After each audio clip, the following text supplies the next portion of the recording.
ನಮಸ್ಕಾರ. ಇಂದಿನ ಒಂದು ವಿಡಿಯೋದಲ್ಲಿ ಯಾವ ವಿಚಾರವನ್ನು ತೆಗೆದುಕೊಳ್ಳೋಣ ಅಂತ ನೋಡಿದಾಗ, ಸಾಮಾನ್ಯವಾಗಿ ಈ ಒಂದು ಲೌಕಿಕ ಜೀವನದಲ್ಲಿ ಅದೃಷ್ಟ ಅಂತಕ್ಕಂಥದ್ದನ್ನು ತುಂಬ ವಿಶೇಷವಾಗಿ ವರ್ಣಿಸಿದ್ದಾರೆ.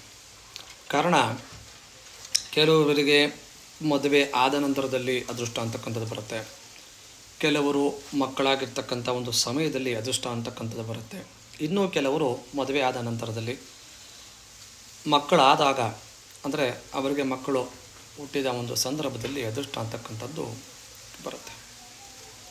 ವಾಸ್ತವವಾಗಿ ಈ ಅದೃಷ್ಟ ಅಂತಕ್ಕಂಥದ್ದು ಎಲ್ಲರಿಗೂ ಸಿಗುತ್ತಾ ಅಂದರೆ ಅವರು ಹುಟ್ಟಿರ್ತಕ್ಕಂಥ ಸಮಯದ ಮೇಲೆ ನಿರ್ಧಾರ ಆಗುತ್ತೆ. ಅದೇ ರೀತಿ ಈ ಜ್ಯೋತಿಷ್ಯದಲ್ಲಿ ಹೇಳ್ತಕ್ಕಂಥದ್ದು ಗ್ರಹಗಳು ಉಚ್ಚ ರಾಶಿಯಲ್ಲಿದ್ದಾಗ, ಕೇಂದ್ರ ತ್ರಿಕೋಣ ಸ್ಥಾನಗಳಲ್ಲಿ ಗ್ರಹಗಳ ಬಲ ಇದ್ದಾಗ ಅದೃಷ್ಟ ಅಂತಕ್ಕಂಥದ್ದು ಬರೋದಕ್ಕೆ ಅವಕಾಶಗಳು ಹೆಚ್ಚಿನ ರೀತಿಯಲ್ಲಿ ಸಿಗುತ್ತೆ.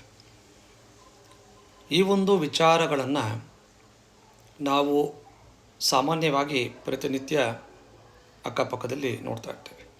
ಅಂದರೆ ಲೌಕಿಕವಾಗಿ ಒಬ್ಬ ವ್ಯಕ್ತಿ ಮದುವೆಯಾದ ನಂತರದಲ್ಲಿ, ಮದುವೆಯಾದ ಆ ವ್ಯಕ್ತಿ ನಂತರ ಅವನು ಲಕ್ ಅಂತಕ್ಕಂಥದ್ದು ಅದೃಷ್ಟ ಬದಲಾಯಿತು ಅಂಥೇಳಿ ಸಾಮಾನ್ಯವಾಗಿ ಅಕ್ಕಪಕ್ಕದಲ್ಲಿ ಮಾತಾಡ್ತಾ ಇರ್ತಾರೆ. ಆ ಒಂದು ಸಂದರ್ಭ ಅಂತಕ್ಕಂಥದ್ದು ಹೇಗೆ ಆ ಒಂದು ಅದೃಷ್ಟ ಅಂತಕ್ಕಂಥದ್ದು ಬದಲಾಗುತ್ತೆ ಅಂತ ನಾವು ಜ್ಯೋತಿಷ್ಯದಲ್ಲಿ ಸೂಕ್ಷ್ಮವಾಗಿ ನೋಡಿದಾಗ, ಅದಕ್ಕೆ ಕಾರಣ ಗ್ರಹಗಳ ಒಂದು ಸಂಯೋಗ ಇದಕ್ಕೆ ಕಾರಣವಾಗುತ್ತೆ. ಯಾರ ಒಬ್ಬರ ಜಾತಕದಲ್ಲಿ ಗುರು ಮತ್ತು ಶುಕ್ರ ಗ್ರಹ ಸಂಯೋಗ ಇದ್ದಲ್ಲಿ ಆ ಒಂದು ವ್ಯಕ್ತಿಯ ಒಂದು ಅದೃಷ್ಟ ಅಂತಕ್ಕಂಥದ್ದು ಮದುವೆ ಆದ ನಂತರದಲ್ಲಿ ಬದಲಾವಣೆ ಆಗೋದಕ್ಕೆ ಹೆಚ್ಚಿನ ರೀತಿಯಲ್ಲಿ ಅವಕಾಶಗಳು ಉಂಟು. ಕಾರಣ, ಶುಕ್ರಗ್ರಹ ಅಂತಕ್ಕಂಥದ್ದು ಹೆಂಡತಿಯನ್ನು ಸೂಚನೆಯನ್ನು ಕೊಡುತ್ತೆ. ಅದೇ ರೀತಿ ಆ ಹೆಣ್ಣು ಮಕ್ಕಳಿಗೆ ಗುರುಗ್ರಹ ಅಂತಕ್ಕಂಥದ್ದು ಗಂಡನ ಮನೆಗೆ ಹೋದ ನಂತರದಲ್ಲಿ ಅದೃಷ್ಟ ಅಂತಕ್ಕಂಥದ್ದನ್ನು ತೋರಿಸುತ್ತೆ.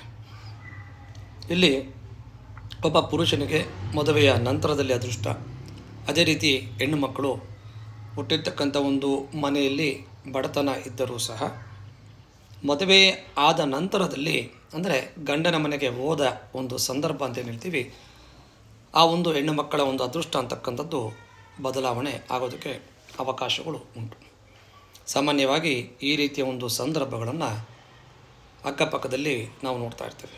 ಮದುವೆ ಆಯಿತು, ಅವನ ಲಕ್ಕೆ ಬದಲಾಯಿತು, ಮನೆ ಕಟ್ಟಿಸ್ದ, ಕಾರ್ ತಗೊಂಡ, ಒಳ್ಳೆಯ ಉದ್ಯೋಗ ಸಿಕ್ತು, ಈ ರೀತಿ ಸಾಮಾನ್ಯವಾಗಿ ಇರ್ತಕ್ಕಂಥ ಒಂದು ಬೇಡಿಕೆಗಳನ್ನು ಈ ಒಂದು ಸಮಾಜದಲ್ಲಿ ನೋಡ್ತಾ ಇರ್ತೇವೆ.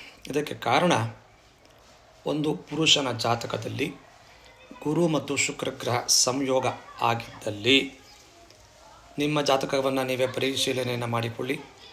ಗುರು ಮತ್ತು ಶುಕ್ರ ಒಂದೇ ಕಡೆ ಸಂಯೋಗವಿದ್ದಲ್ಲಿ ನಿಮ್ಮ ಅದೃಷ್ಟ ಅಂತಕ್ಕಂಥದ್ದು ಮದುವೆ ಆದ ನಂತರದಲ್ಲಿ ಮಾರ್ಪಾಡಾಗತ್ತೆ ಅಂತೇಳಿ ಇದು ಹೇಳ್ಬೋದು. ಅಥವಾ ಮದುವೆಯಾದ ನಂತರದಲ್ಲಿ ಸಂತಾನ, ಅಂದರೆ ಮಕ್ಕಳು ಹುಟ್ಟಿದ ನಂತರದಲ್ಲಿ ಆ ಒಂದು ಅದೃಷ್ಟ ಅಂತಕ್ಕಂಥದ್ದು ನಿಮ್ಮ ಕೈ ಹಿಡಿಯುತ್ತೆ ಅಂತೇಳಿ ಜ್ಯೋತಿಷ್ಯದ ವಿಚಾರದಲ್ಲಿ ಬಲವಾಗಿ ಹೇಳ್ಬೋದು. ಕಾರಣ, ಗುರು ಅಂತಕ್ಕಂಥದ್ದು, ಗುರುಬಲ ಅಂತಕ್ಕಂಥದ್ದು ಒಬ್ಬ ವ್ಯಕ್ತಿಗೆ ಬಂದಾಗ ಒಳ್ಳೆಯ ಯೋಗಗಳು ಅದರ ಜೊತೆಯಲ್ಲಿ ಬರೋದಕ್ಕೆ ಅವಕಾಶ ಇರುತ್ತೆ. ಅದೇ ರೀತಿ ಶುಕ್ರ ಅಂದರೆ ಐಷಾರಾಮಿ ಜೀವನ, ಅಂದರೆ ಒಳ್ಳೆಯ ಮನೆ, ವಾಸ ಮಾಡೋಕ್ಕೆ ಒಂದು ಮನೆ ಆಗಿರ್ಬೋದು. ಅದೇ ರೀತಿ ಕಾರು, ಐಷಾರಾಮಿ ಜೀವನಕ್ಕೆ ಬೇಕಾಗಿರ್ತಕ್ಕಂಥ ಎಲ್ಲ ಒಂದು ವಸ್ತುಗಳನ್ನು ಶುಕ್ರ ಗ್ರಹ ಕೊಡುತ್ತೆ. ಅದೇ ರೀತಿ ಒಂದು ಮದುವೆ ಅಂತ ಏನು ಹೇಳ್ತೀವಿ, ಹೆಂಡತಿಯನ್ನು ಸಹ ಶುಕ್ರಗ್ರಹದ ಒಂದು ಯಾವ ಮನೆಯಲ್ಲಿ ಶುಕ್ರಗ್ರಹ ಇದೆ ಅನ್ನೋದರ ಮೂಲಕ ಬರ್ತಕ್ಕಂಥ ಹೆಂಡತಿ, ಮಡದಿ ಅಂತೇನು ಹೇಳ್ತೀವಿ, ಯಾವ ರೀತಿ ಆ ಒಂದು ಗುಣಗಳು ಆ ಹೆಂಡತಿಗೆ ಇರುತ್ತೆ, ಯಾವ ದಿಕ್ಕಿನಿಂದ ಹೆಂಡತಿ ಸಿಗ್ತಾಳೆ ಅಥವಾ ಗಂಡ ಸಿಗ್ತಾನೆ ಅಂತಕ್ಕಂಥದ್ದು ಈ ಜ್ಯೋತಿಷ್ಯದಲ್ಲಿ ಆ ರಾಶಿ ಕುಂಡಲಿ ಅಂತ ಇರುತ್ತಲ್ಲ, ಅದರ ಮುಖಾಂತರ ನಾವು ತಿಳ್ಕೊಳ್ಳೋಕ್ಕೆ ಜ್ಯೋತಿಷ್ಯ ನಮಗೆ ಅನುವು ಮಾಡಿಕೊಡುತ್ತೆ. ಹಾಗಾಗಿ ನಿಮ್ಮ ಜಾತಕಗಳನ್ನು ಪರಿಶೀಲನೆಯನ್ನು ಮಾಡಿಕೊಳ್ಳಿ. ನಿಮ್ಮ ಜಾತಕದಲ್ಲಿ ಗುರು ಮತ್ತು ಶುಕ್ರ ಸಂಯೋಗ ಇದ್ದಲ್ಲಿ ಖಂಡಿತವಾಗಿ ನೀವು ಮದುವೆ ಆದ ನಂತರದಲ್ಲಿ ಡೆವಲಪ್ಮೆಂಟ್ ಅಂತ ಏನು ಹೇಳ್ತೀವಿ ಅದೃಷ್ಟ ಅಂತಕ್ಕಂಥದ್ದು ಸಿಕ್ಕಿರುತ್ತೆ. ಅದೇ ರೀತಿ ಮನೆ ಆಗಿರ್ಬೋದು, ಐಷಾರಾಮಿ ಜೀವನ, ಕಾರಾಗಿರ್ಬೋದು, ಅಥವಾ ಉದ್ಯೋಗದಲ್ಲಿ ಪ್ರಗತಿ ಆಗಿರ್ಬೋದು, ಯಾವುದೇ ಒಂದು ರೀತಿಯ ಅದೃಷ್ಟ ಅಂತಕ್ಕಂಥದ್ದು ನಿಮ್ಮ ಮದುವೆ ಆದ ನಂತರದಲ್ಲಿ ಅಥವಾ ಮದುವೆ ಆದ ನಂತರದಲ್ಲಿ ಮಕ್ಕಳಾದ ಸಂದರ್ಭದಲ್ಲಿ ಆ ಮೂಲಕವಾಗಿ ನಿಮಗೆ ಅದೃಷ್ಟ ಅಂತಕ್ಕಂಥದ್ದು ಬಂದಿರುತ್ತೆ. ನಿಮ್ಮ ಜಾತಕಗಳನ್ನು ಪರಿಶೀಲನೆ ಮಾಡಿ ಕಾಮೆಂಟನ್ನು ಮಾಡಿ. ನಿಮ್ಮ ಜಾತಕದಲ್ಲಿ ಯಾವ ಮನೆಯಲ್ಲಿ ಗುರು ಮತ್ತು ಶುಕ್ರ ಎರಡು ಕ್ಲಬ್ ಆಗಿರಬೇಕು, ಸಂಯೋಗ ಆಗಿರಬೇಕು. ಯಾವ ಮನೆಯಲ್ಲಿ ಇದ್ದರೂ ಸಹ ಈ ಒಂದು ಅದೃಷ್ಟ ಅಂತಕ್ಕಂಥದ್ದು ಬಲವಾಗಿ ಸಿಗುತ್ತೆ. ಕೆಲವು ಬಾರಿ ಕೆಲವು ಗ್ರಹಗಳ ಅಂದರೆ ಕುಜ, ಶನಿ, ರಾಹು, ಕೇತುಗಳ ದೃಷ್ಟಿ ಇದ್ದಾಗ ಕೆಲವು ಬಾರಿ ಆ ಹೆಣ್ಣು ಮಕ್ಕಳ ಶಾಪ ಅಂತ ಏನು ಹೇಳ್ತೀವಿ ಅದು ಸಹ ಆಗೋದಕ್ಕೆ ಅವಕಾಶಗಳು ಜ್ಯೋತಿಷದಲ್ಲಿ ಇದೆ. ಹಾಗಾಗಿ ಸಾಮಾನ್ಯವಾಗಿ 80-90 ಭಾಗ ಅಂತೇಳಿ ಹೇಳ್ಬೋದು.